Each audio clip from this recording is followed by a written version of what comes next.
সালাম স্টিল ভোটের গাড়ি নিয়ে বগুড়ায় আছেন আলী আসগর ইমন। তিনি জানাচ্ছেন সেখানকার ভোটের হালচাল। ভূমিকম্প সহনীয় মোস্ট ডিউরেবল দেশের প্রথম থার্মেক্স রড সালাম স্টিল। সালাম স্টিল বোঝে ডিউরেবিলিটি। সালাম স্টিল মোস্ট ডিউরেবল স্টিল। সালাম স্টিল ভোটের গাড়ি নিয়ে আমি এখন আছি শহীদ জিয়া ডিগ্রি কলেজের সামনে, আর এটি হচ্ছে গাবতলী বগুড়া। জাতীয় সংসদের আসন বগুড়া ৭, আর এখান থেকে নির্বাচন করবেন বাংলাদেশ জাতীয়তাবাদী দল বিএনপির চেয়ারপারসন বেগম খালেদা জিয়া। পাশাপাশি বাংলাদেশ জামায়াতে ইসলামের প্রার্থী রয়েছে গোলাম রব্বানী। চলুন সাধারণ মানুষের মুখ থেকে শুনি তাদের প্রতিক্রিয়া।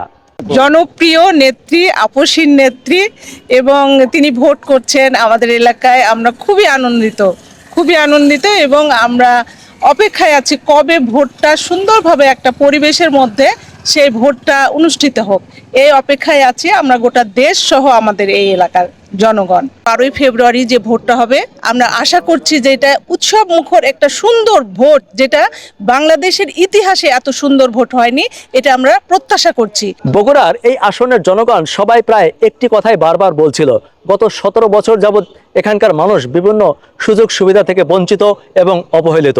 আসন্ন নির্বাচনে তারা স্বতঃস্ফূর্তভাবে ভোট দিয়ে তাদের পছন্দের প্রার্থীকে নির্বাচিত করতে চায় এবং একটি সুন্দর বাংলাদেশ গড়তে চায়। সালাম স্টিল ভোটের গাড়ি নিয়ে আছি বগুড়া ৭ আসনে। যে কোনো সময় পৌঁছে যাব আপনার এলাকায়, আমাদের সাথেই থাকুন।